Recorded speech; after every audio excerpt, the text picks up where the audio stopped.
Hello, and welcome to Totally Schway, a podcast about the DCAU and whatever the hell I want it to be about. My name's Mary. And my name is Spartacus. So is mine. I am Spartacus. No, not really. Okay. You know my name, it's Luke, sorry. I don't know why I said Spartacus. I was waiting for Gilgamesh to be like something, but he's just going to sleep now. And he's turned his head because there's a bird. Anyways, this is not the Gilly Show. No, something I'd like to say before we get started is that this is the second time we've recorded this episode, because for some reason, the first recording ended up making us sound like Smurfs. I'm going to edit a little bit in just so you can tell why I'm so frustrated and annoyed. How are you doing, Luke? I'm really tired. Other than that, great. Yeah? Yeah. Yeah? Yeah. And you? How are you doing? Okay. Well, now that you've heard Smurf Mary, do you have any news today? The impossible has happened. What? Your baby doll essay went live. Oh my god, yeah! Fine. How many months did that? Over 2 months. Yeah. So it wasn't perfect by any means. And I know my voice sounded a little weird. It's because I've edited out like a lot of breaths, but then again I kept some in, and then I was like, whatever, I don't care. Whatever. But I did it. I'm gonna do another one eventually. I'm not gonna say what it is yet because I'm between two different ones. Well, I'll say who I'm between: Poison Ivy and Harley Quinn. So yeah. If you watched it, thank you. If you don't want to watch it, that's all right. Mm-hmm. I'll go and cry in the closet. And here in the UK, the closets aren't very big, so my feet will be hanging out. Anyway, so we don't have any other big news, I don't think, other than, well, I want to mention something. So we walked by the Lego store today, and Luke was talking about the Batman the Animated Series scene that's coming out to Lego. What is it actually called? It's Gotham City. I know it's Gotham City, but what is because it's a hangable portrait, isn't it? Yeah, I think it's just called the Gotham City set. I'm just going to have to double check. But yeah, I thought that was really cool. But here's the thing about the Lego shop. I don't mind the Lego shop at all, but today there was this guy that was dressed as like the Lego man. I don't know his name. And it freaked me out. It was like a clown. Yeah, I mean, I don't mind clowns. I quite like clowns. Yeah. But I hate puppets, like, with a passion. And I don't know why, but it gave me that, like, icky feeling I get in my stomach and back of my neck when I see puppets. So just thought you guys would like to know that. Please don't send me puppet pictures, because I will block you. I will definitely block you. So just to add on that Lego Gotham City set, it's the Batman the Animated Series Gotham City set is what it's called. And it consists of 4,000 pieces. Mm-hmm. You build a scene of Gotham City, and it has a couple of minifigures with it. Joker, Harley, Catwoman, and Batman. And it is $300 or £260. And yeah, I'm going to buy it when it comes out because... When does it come out? 4th of April, so I don't have long. I need to find £260. Is that a consecutive thing? Like, is it in the US and the UK? Yeah. On April 4th? That's my understanding, yes. That's quite interesting. I'm sure we'll be there quite early, and if I can say quite one more time. I just hope that Mondo don't release their Bane figure around the same time, because otherwise I'm going to be destitute. That's not true. Yes, I will. Yeah, I'm looking forward to that, because are these a recent thing with Lego, that it's like these hanging portraits? I don't know. I'm not really a Lego person. I rarely have the patience to build them, but you know me, I collect all the B-Test stuff. Yeah, I don't mind Lego. I would build them when I was a kid, even though I never really had my own. I didn't have my own, but I played with them, and I liked them. They were all right. But once I stepped on one of them, and I was like, I'm done. That's it. That's all I have to say. Okay, so we're going to move on then. Yeah, let's talk about our main topic today. Take 2 of our Two-Face podcast. It's ironic, really, isn't it? Yeah. I can't actually remember what we said because we recorded it a couple of days ago, and then when I came to review it shortly afterwards, I found that it was ruined, and no matter how I tinkered with it, it just sounded wrong. Yeah. So we've decided to do it again. I've already got high-pitched voice as it is, so you imagine. Well, I mean, they'll hear a little bit of it anyway. You will have heard a little bit of it anyway. Mm-hmm. So, the topic is Two-Face, or as I used to say, toothpaste. Mm-hmm. I think I've mentioned that before in the podcast. Yeah, I said it until she was 28. 35. All right, so let's talk about Two-Face. Mm-hmm. So I'll say that Two-Face, not my favorite villain. What? Well, then you're not qualified to talk about him. I'm sorry. Get out. So I'm going to hand this over to Lou. Yeah. I'm sorry for being a bit silly today.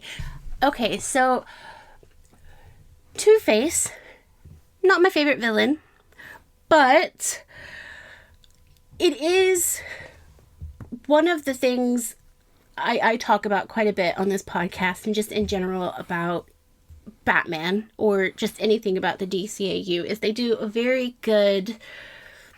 start a very good conversation about mental health, especially with the villains. The villains there is always some sort of mental health problem there, whether that was something that organically came when they were writing the character or something that they based the character on.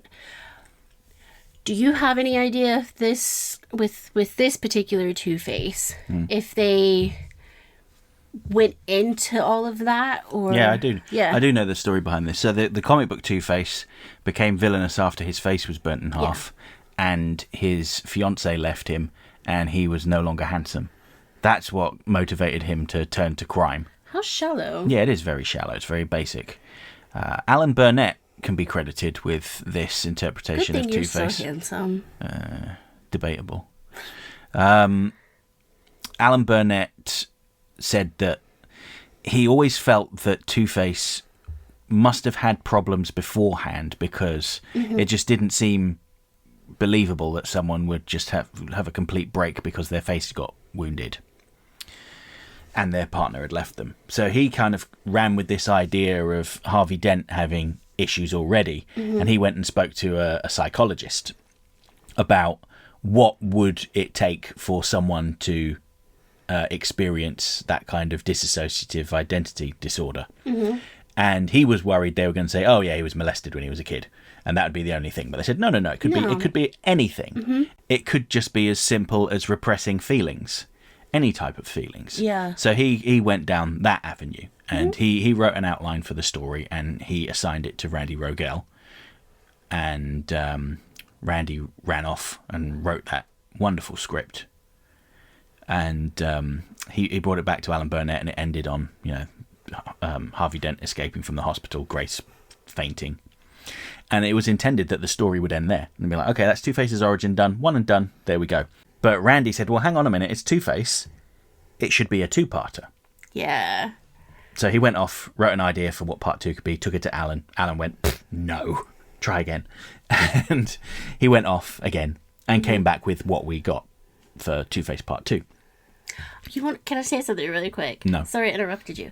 But something I just realized that how I feel. This is just how I feel.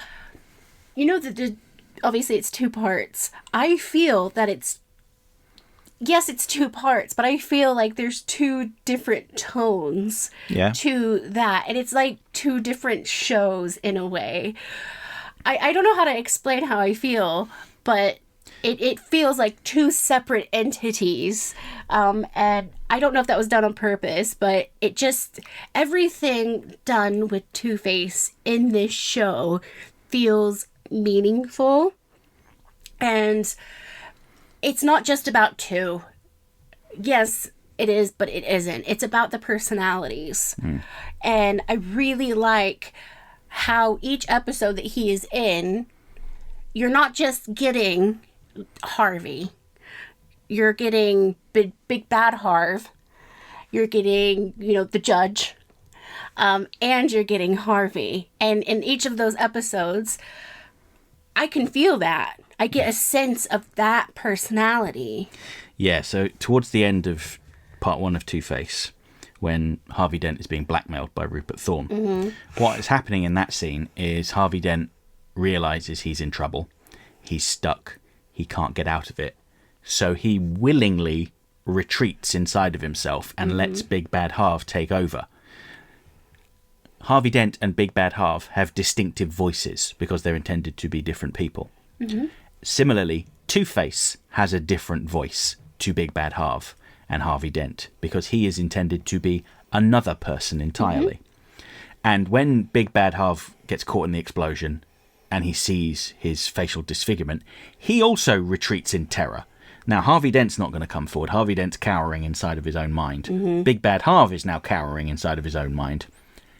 Out comes this new personality, Two-Face. Yeah. And I know some people like to argue with me on that, as they have done on my Two-Face video essays before. But Kevin Altieri confirmed that my take on it was correct. And he is the king. And he directed that episode. And he is the authority on it. Yes. So, shut up. Yes. He is the king. That's, again, I'm going to say this, and I say this nearly every episode. Because the creators went so deep. They talked to a psychologist. This was supposed to be a kid's show. Yeah, I mean, it is a massive simplification. Yeah. But that doesn't make it inaccurate. No. And as you said, it's more sophisticated than any other shows that were on at the time. Yeah, I'm trying to think of. Again, I've said this before, but I wasn't like the biggest fan of cartoons when I was younger. But I try to sit down and think sometimes, like, what else was on that had anything like this? And there wasn't. Because I remember watching this in the afternoons when I would get home from school when it was in syndication, and then like Power Rangers or something was on before, and I didn't like the Power Rangers very much. I remember I wanted to be a Power Ranger, but I did not like the Power Rangers because I thought I was going to save the world. I did not achieve that. So I was a terrible Power Ranger, but it nothing ever came close to this. No. Not even a lot of the adult shows, like quote unquote adult shows that were out at the time, didn't come close to intriguing me, even now, as much as this show, because of characters like Two-Face. Although he's not my favorite villain, you cannot deny how amazing the character actually is. Yeah. One of the things I like about this Two-Face is he isn't the one with the obsession with the number 2. He is obsessed with Chance, not the number 2. It's actually Rupert Thorne that's got the obsession with the number 2. He's got his Two's Cafe and the Gemini Jewelers and his lawyer's E Doubleday. So it's like 2 is his lucky number, and it makes it ultimately ironic that he gets targeted by Two-Face. And Two-Face's goals aren't necessarily all that dissimilar from Batman's or Harvey Dent's. He wants to take down organised crime in Gotham. The difference is he wants to replace them because he knows that if he gets rid of a gangster, someone else will just rise up and take their place. So what he needs to do is move all the players off the board and then take over. And that's what his plot with Gil Mason was. He was feeding information to Gil Mason that he couldn't possibly learn through the system. You know, he'd need subpoenas and warrants to execute the arrests that they did. But Two-Face would just gather up all the information from the underworld, pass it over, and say, there you go, there's your anonymous tip. Now go and arrest Rupert Thorne. Get out of here. Yeah. And that's not to say there weren't episodes where Two-Face seemed like a common criminal. Like in Almost Got Him, he seems to be robbing a bank with a massive, I think it's a massive penny. Yeah. Which is in the Batcave. Yes, because you remember he's absolutely incredulous after he's told his story, and they say, what happened to that giant penny? They let him keep it! Now, we don't actually know who he was robbing. For all we know, that could have been a mob bank. Might not have been, robbing your grandma's savings. How could he? Yeah, well, maybe he flipped the coin and was like, yep, we're taking grandma's savings today. Asshole. But that's the thing I really like, because, I related to his frustrations, not with crime and, like, God damn it, every time I try to take out organised crime, someone else just crops up. That's not what I'm saying. Yeah. But it's not uncommon for me to find decision-making difficult because I can see the pros and cons of both courses of action. So I kind of like the idea of, flipping a coin to decide things. But I never stick to it. If I flip a coin and I'm disappointed with the result, then I know that I shouldn't do that course of action. Yeah. See, I'm not like that. I don't know. I don't know how you would think, but how you would think of me. But I think of the world as a very black and white place most of the time in terms of the decisions I can make.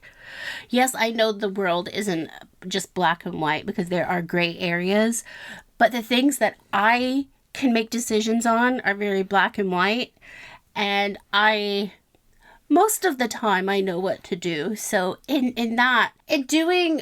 making decisions with the coin, I find it very interesting because it's not something that I would do.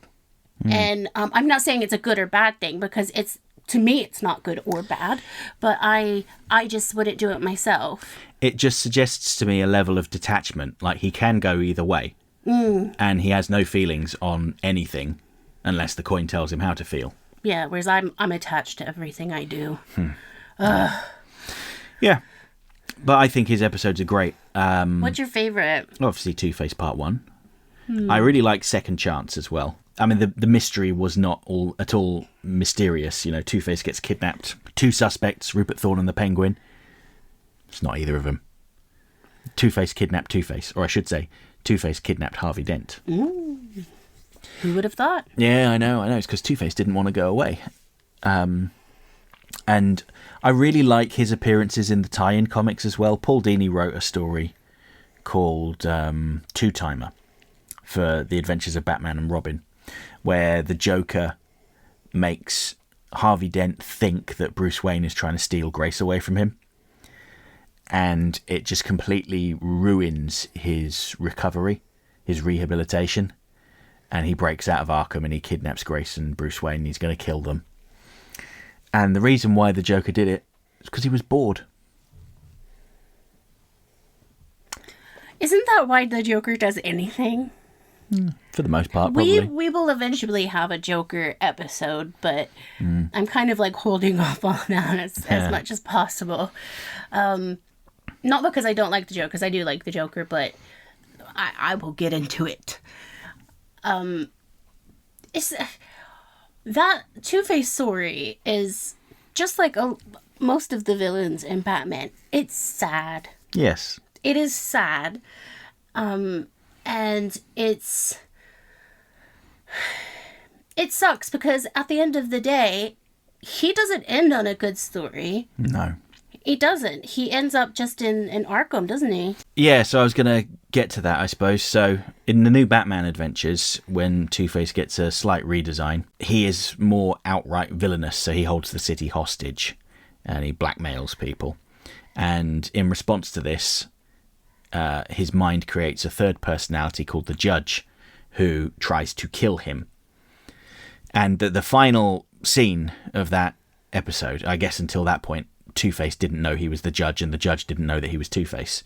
But the final scene is after he's been taken to Arkham and he's sat there in a straitjacket blankly staring ahead. You can hear the Judge delivering sentence in his mind, and Harvey Dent / Two-Face just sat there staring ahead going, guilty, guilty, guilty, guilty. Yeah. Very sad. Yeah. Very, very sad. Also really creepy. Yeah, and it's realistic, because sometimes people don't end up having what is it called when you go from bad to good? A recovery. Recovery story. Sometimes it doesn't happen. Yeah. And that sucks. And it shows that in a kid's show. Yeah, the road to recovery does not travel in one direction, does it? No. Yeah. Sometimes it's a winding road that splits off into veins. You go back on yourself. Yeah, that we just continuously just circle. It sucks. Yeah, and of course we see him in Justice League versus the Fatal Five, which was probably the last DCAU project to come out. And by that I mean that there probably won't be any more. There might be, but I'd be surprised. So I've kind of rabbited on a fair bit there about Two-Face, but Mary, I didn't ask you which one was your favourite. All of them. Be serious. No, I would say part one. Mainly just because I love an origin story. I love the fact that her name's Grace, isn't it? Mm-hmm. I'm always, when it comes to little characters like that, even though she's not a little character, she ends up being like a massive part of the story. I couldn't remember her name. I don't know, I really liked the fact that it's a 30-minute show. It's not even that, it's 21 minutes. Yeah, but you only really, because of commercial breaks, get 21 minutes. But you have an entire origin story in 21 minutes. Yeah. And they could have just left off with that, but they didn't, obviously. And, it was nice to be able to see them talk about dissociative identity disorder without actually mentioning what it was, which was nice. That's all. That's all you have to say on Two-Face. Well, I like the judge as well, but yeah. I'll tell you one of the things I like the most about him actually is his design. So kudos to Bruce Timm there. Oh, because yes. Before Batman the Animated Series, Two-Face had a orange and purple suit. Yeah. One side was like purple with like plaid or checker or whatever. It was not good. In fact, in the 80s, he had a polo neck as well, which, yeah, but less said about that, the better. But it was Bruce Timm that kind of came up with the idea of the black and white costume, and it's so sleek and so simple. It's my favourite Two-Face design, and, it's not at all surprising to see it creep into the comics since then. You know what I love most about this design is, well, you really don't know what year this is supposed to be. Mm-hmm. Let's be honest, it never actually tells you what year it is. We automatically assume it's like the Art Deco time or the 50s or something like that. It's kind of ambiguous in that way. What I love about the costumes in this and the actual style that these characters have is it can be taken out of a 1940s movie, and you could say that Montgomery Clift, baby. And that would be something Montgomery Clift would wear, or like the Two-Face outfit. You could, like, if this was like a Hitchcock movie, you could see like that in a Hitchcock movie if he was doing a Two-Face, story. And it's just, I love like the golden age of Hollywood and everything. And I really admire that it was kind of ambiguous like that. From, you don't know if it's like 1930s or 1950s, but they still had like electronic devices. So yeah, it was intentionally vague. Yeah, and I loved that. But the style, oh my god, I loved it. Yeah. And like you said, the Two-Face outfit, it wasn't just like a costume like Batman or Catwoman or something. It was like a part of the actual character. Mm-hmm. Like that suit itself was part of the character. It wasn't necessarily just something that they could, take off and whatever, because that was Two-Face. That wasn't Harvey. That wasn't Big Bad Harv. That was Two-Face. Without that outfit, I don't think I would be able to recognize it. Whereas like with Catwoman, you can see that Selena Kyle and Catwoman are the same person. Do you know what I mean? Yes. Yeah. I can actually breathe now because I didn't take a breath in. Yeah. I hope I'm making sense. Again, I'm sorry. I'm No, it tired. does make sense. It doesn't feel like a costume for him. It's Yeah. an expression of himself. Yeah, exactly. Yeah. Whereas for someone like, as you said, Catwoman, it's an outfit to Yeah. disguise her identity. Whereas with Two-Face, his costume is to enhance his identity. Yeah, that is a great way to do that, because it's not a disguise. Because he is showing who he is. That's the personality that he is at that moment. So yeah, I really, really love how they use the outfits in this. Because just like we just said, sometimes they're not just outfits. They're not just disguises. They are the actual characters. Yeah. Yeah. Yeah. That's a great way to end on our discussion on Two-Face. One final thing I would like to say, though, is if you haven't seen it already, check out Bruce Timm's short story, Two of a Kind. I think it was only about 8 pages long. It's about Harvey Dent getting his face repaired and falling in love with his psychologist. But it turns out she has a secret. She has a wicked twin sister who has her own mental health problems and issues with jealousy and resentment. It's a really beautiful story. Very sad, very noir. But yeah, I mean, I was just tempted then to talk about the whole event of the story, but I'm not going to do that. It's beautiful. I love the ending. It's just so sad. So any final thoughts on Two-Face before we move on, Mary? Badass. Yeah, and let's just say that one thing we didn't mention is the late great Richard Moll. His vocal performance, fantastic. That scream he makes in the hospital scene in Two-Face Part 1, blood curdling, fantastic. You could believe that he is just been completely torn apart. I've said this once, and I will say it as many times as I please. This show would not be as great as it was without the incredible voice actors that worked on this. Yes. The talent that they have and had is you can't measure it. Just like all of the animators, all of the creators, the directors, people like Alan Burnett and Kevin Altieri and all of the really amazing people, you would not have a great show like we have if it weren't for them. And all of the voice actors, oh my god, like you can't get better. Yeah, and Shirley Walker's music in this episode, music, fantastic. Yes.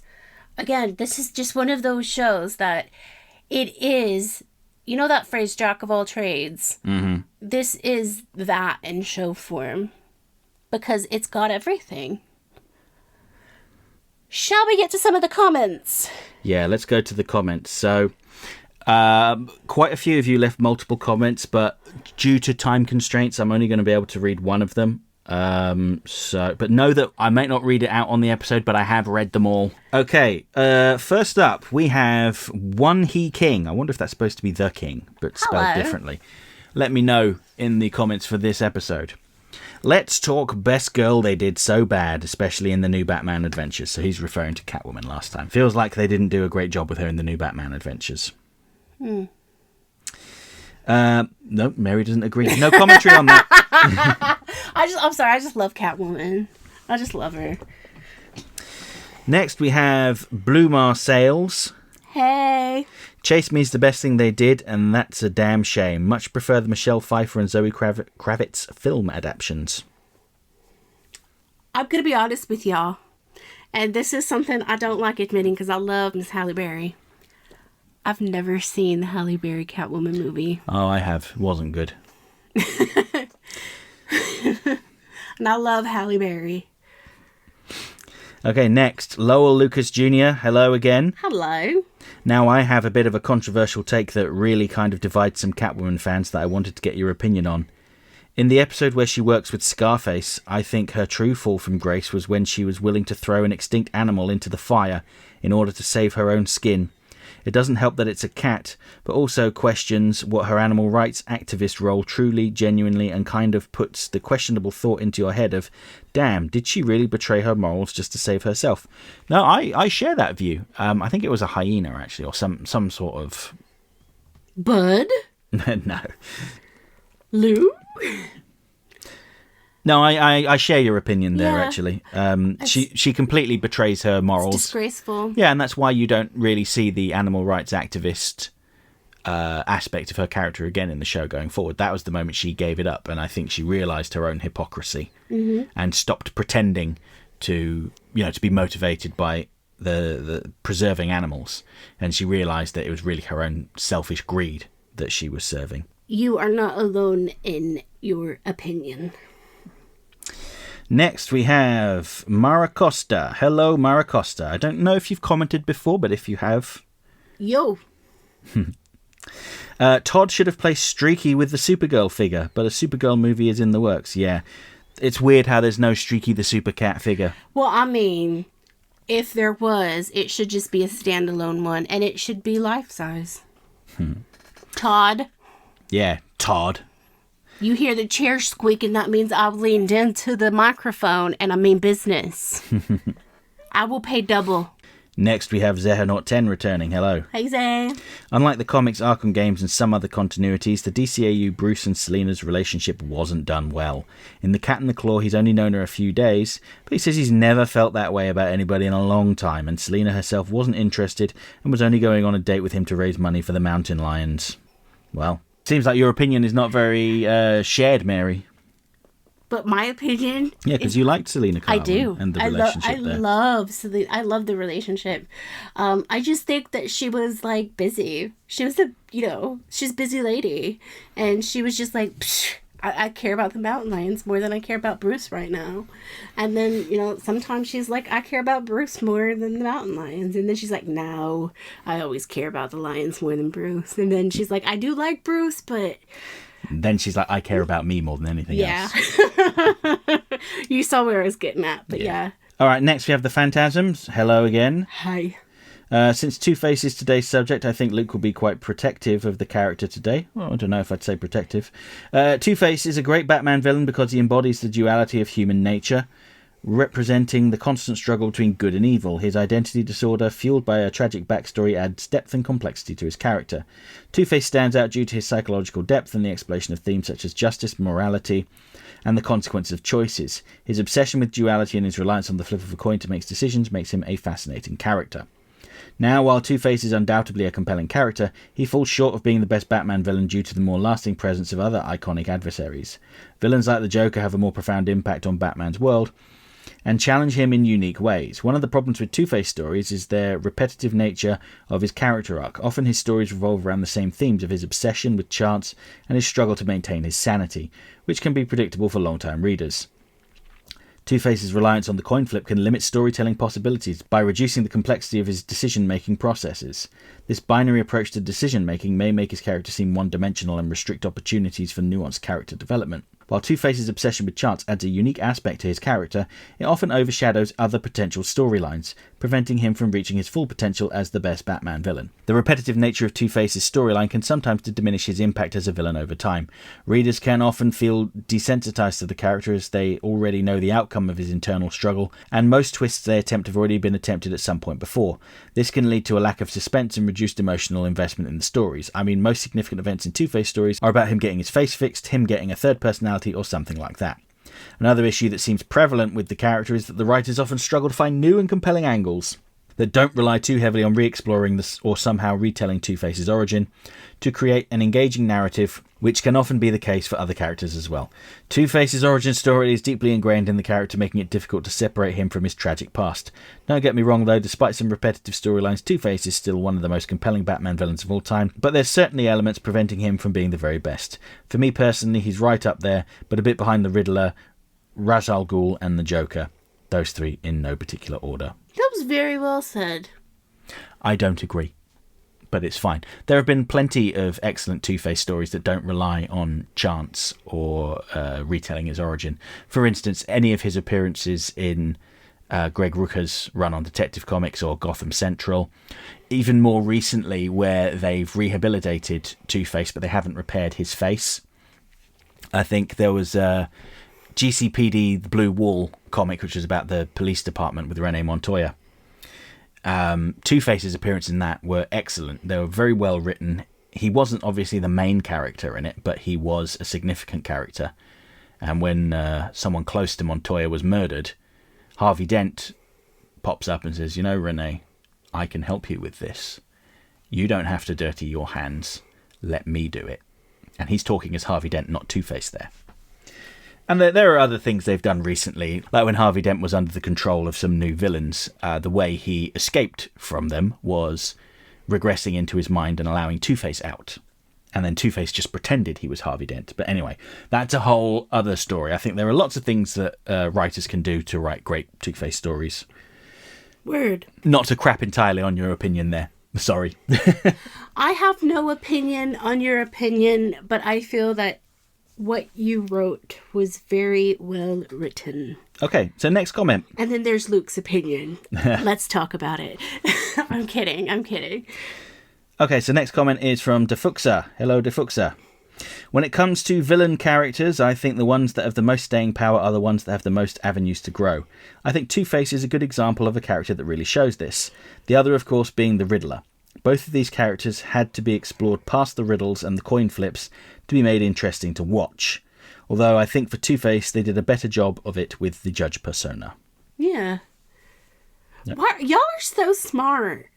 Oh, so I'm going to Oklahoma today. I'd apologize, but this is one of the great things I love. Like every other week when we sit down and record this, I love just listening to your comments or reading your comments.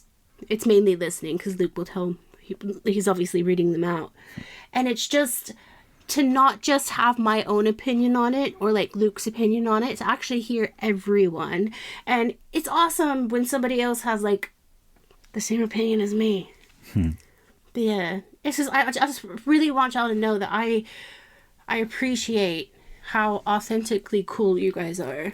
Yeah, and let me just make this clear. I don't mind people having different opinions. Oh, to me. God, It's no. absolutely fine. You don't have to agree with No. me. Same way that I don't have to agree with you. And I'm not offended at all by people No. sharing different views. It's Of course absolutely not. fine, and I encourage you to do so if Yeah. that's how you feel. Because the world isn't all about, I think Adam Levine said it the best when he was in Maroon 5, saying, it's not always rainbows and butterflies.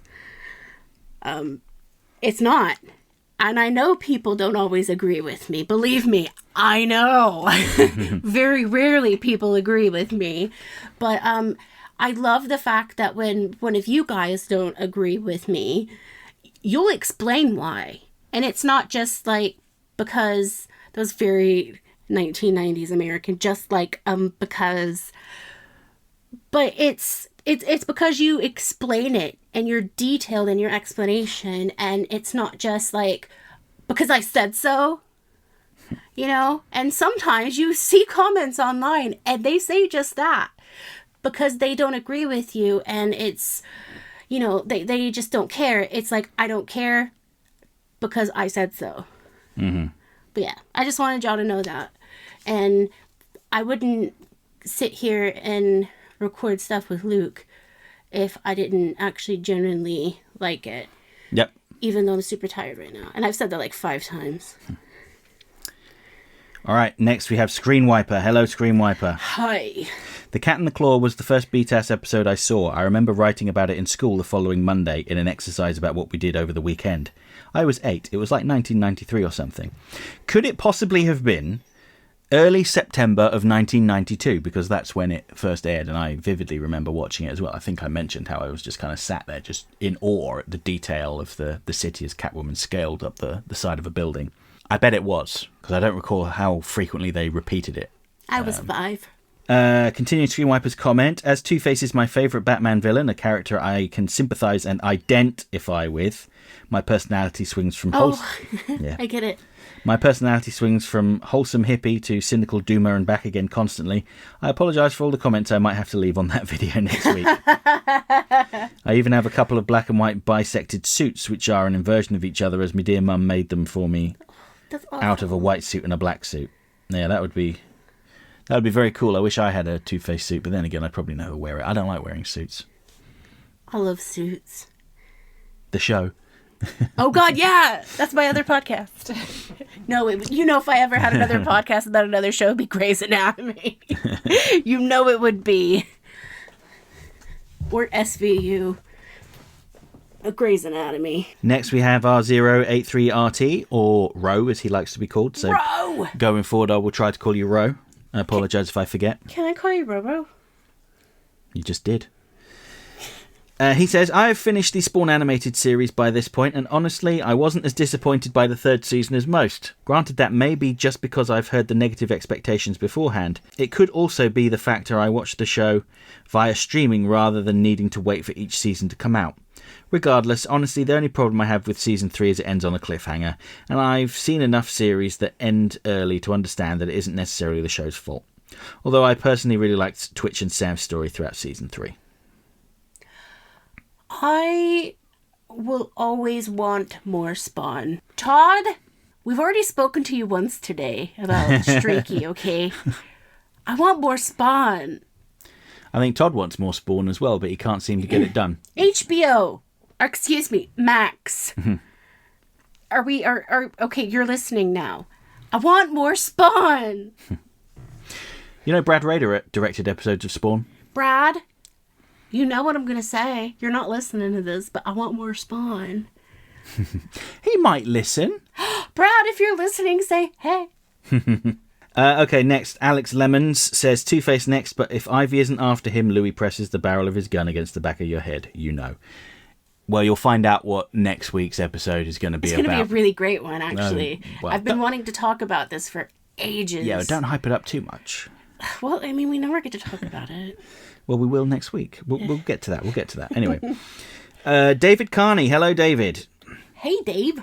Did you know about the DCAU-inspired Catwoman issue 14 variant cover, which had ISIS on the cover? It was drawn by an artist called Stanley Artgerm Lau. Artgerm also did a Batman Returns Catwoman variant cover for issue 15. A dearly missed friend who owned the local comic book shop got me into Artgerm. Have a totally Schway week. I hope you have a totally Schway week too. Yeah. I am very well aware of Artgerm covers. I've got a bunch of Batman and Catwoman and Harley Quinn covers he's done over the years. Do you have the one that he's talking about? No, I don't have that one. I do have the One Bad Day Two-Face cover he did. Can you find it? Yeah, I probably could find it fairly easily, yeah. So, play content. Hello, Connor. Here. Hi, Luke and Mary. What a totally Schway podcasts. You guys should consider the name for the series. Actually, you could put it on T-shirts. I know you've done it a few times, but have you thought of more podcast guests for comparable channels like Watchtower, for just one example, or even DCAU crew members you're in touch with? You might have missed a trick not getting Gilgamesh on this one. Being a cat, I'm sure he'd provide some keen insight. On the topic of superhero ages, specifically Bats and Soups from last time, it's probably wrong, but think of most DCAU superheroes, unless specified implied otherwise, as being about mid-late 30s rather than late 20s, early 30s, because I'm 29 and they've all achieved more than me. Well... Mary's just kind of sat staring ahead. Don't think about everything that they've done, Mary. Don't think about it. On the topic of having Gilgamesh on the podcast, he was on the podcast. You just didn't hear it. Yeah, I cut him out. Most of the time, he tries to climb the curtains while we're recording, or he just shouts. He's terrible at his job as quality control kitten. Yeah, he's literally the Bizarro quality control officer. Yeah, but we still pay him. Okay, David BTAS. BTAS. Yes, he's next and says, congrats on another perfect episode of Totally Schway. I may be of the unpopular opinion and may get roasted, but the Catwoman that has substance as a character is the Catwoman from Batman Year 1. For the simple fact, in Batman Year 1, there was a purpose and reason for Selina to become Catwoman, and that was survival. I would love to know your thoughts, and if there was any other Catwoman in the DC universe that steered away from the steal for thrills and flirt with Batman persona. Thank you for reading my comment and always keep up the great work. Do you know, off the top of my head, I can't really think of any. Immediately something that popped into my mind was like an Elseworld Catwoman who was part of the pirate Batman storyline. I don't think she stole for thrills, but I don't know why that popped into my head. There was a pirate Joker as well. Anyway. If I was Catwoman, I'm going to be honest with you, I would not flirt with Batman because I'd be a cat woman. And I wouldn't need to. You steal to feed your kitties. Well, duh. Next, we have RDP 16 Rules. Hey, Luke and Mary, how's it going with you two? First of all, since others are adding their real names, I will too. My name is Daniel, Dano to my friends, and if Mary calls me her friend, I will agree with that. Hey, Dano, my friend. I'm having a pretty shitty week, but it's gotten better today now that I get to talk to you guys. Now let's talk Catwoman. Personally, I'm a fan of blonde Selena Kyle. To me, BTS Catwoman is another take on the character. She is different from the comics and the movies, and that's okay with me. Most iterations of the character aren't turned into cat-human hybrids anyway. Although this version of the character isn't my favourite, she serves as a worthy introduction to the character of Selena Kyle. I've spoken about this before, but my favourite appearance of Catwoman is in Almost Got Him. She serves multiple functions in the episode. She's a partner, a sidekick, a foe, a damsel in distress, and a love interest. To fit all of that, plus multiple stories from multiple villains and a Joker scheme at the very end, that episode just has everything. Not only do we hear from Poison Ivy and Two-Face, we hear about one of Batman's most harrowing adventures. One time, Killer Croc threw a rock at Batman. Compelling stuff. The way I see it, this Catwoman more than lives up to her previous incarnations. As a kid, I had her toy from a Happy Meal, and Catwoman was usually involved in whatever story I was playing out with my Batman toys. That's huge for a kid who didn't play with girly toys. With that said, I'm excited to see the next episode and join the discussion about Two-Face. Also, I'm in total support of a video essay on the X-Men animated series. Now for some hashtag Totally Schway podcast questions. What's your favourite Catwoman costume? My personal favourite is the purple bodysuit with the pronounced cat ears. There is an incredible comic cover of her in the costume with a shredded wedding dress surrounding it. I'm not sure if anyone has cosplayed that cover before, but I would like to see it. There are lots of great costumes that she's worn over the years, but none come close to my favourite. Your favourite costume, Mary? Well, it's the grey suit with the belt. Mm-hmm. I think I talked about this a little bit. I just like the fact that it looks kind of like one of those like 1960s belts that you would just jingle jangle and it would just make nice noise or whatever. Kind of the opposite of what Catwoman wants, but that's what it reminds me of. Yeah, I'd probably say that was my favourite as well. I'm a big fan of Darwin Cook's redesign of Catwoman from the early 2000s. The one with the goggles. Yeah, it's more realistic. Yeah, with the boots, like the heavy boots and the black leather with the circular zip. Yeah, it's badass kitty. Yeah, Darwin Cook was great. I will always take the opportunity to say that. Even if he could be a difficult person to be around sometimes. Allegedly. I mean, I don't think that's alleged. I think it's widely reported he could be difficult. Okay, so next question. Have you started the Batman White Knight series? It's really good, and I kind of hope they get adapted as animated films. Also, weird choice admittedly, but I want to see Matthew Lillard as the Joker in that or another future animated series. Matthew Lillard. Sure, he's best known for playing Shaggy, but when he plays crazy, he does so very well. Oh, Matthew Lillard, yeah. Yeah, I've got all of the White Knight comics, yeah, and I've read them. I enjoy them. They kind of are slightly inspired by the Batman animated series, or at least they take some inspiration from it. The recent White Knight Beyond storyline was quite good as well. So yeah, well worth a read if you haven't read them already.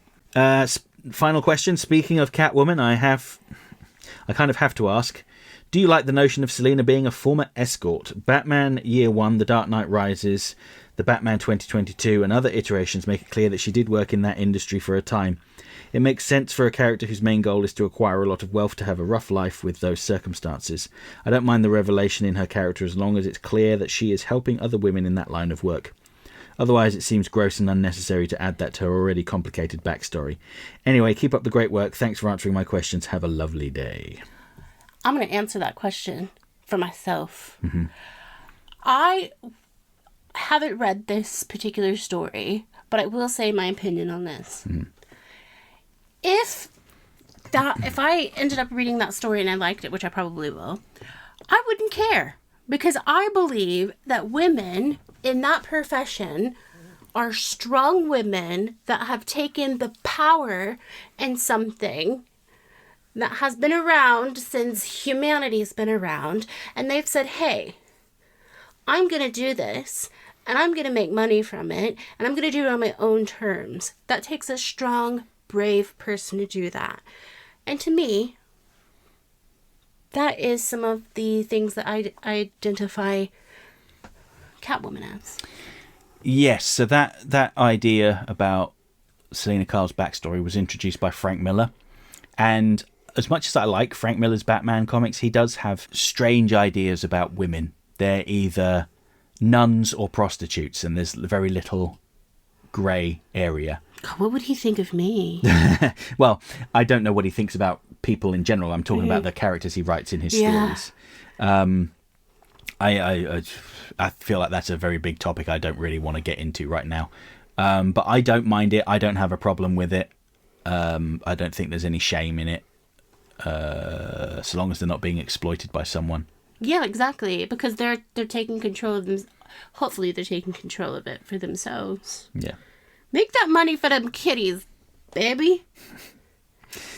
Okay, next we have Captain Alces. Hello, Captain. Hey, Kyle. Wait. X-Men is woke now? Where are my pearls that I may clutch them? Luke, if you make an X-Men video, I will watch it 97 times. When I heard people complaining that they made X-Men woke, I thought I'd had an aneurysm. We already went through this BS with Star Trek. What's next? Roots? Oh my God. Roots is woke. Excuse me.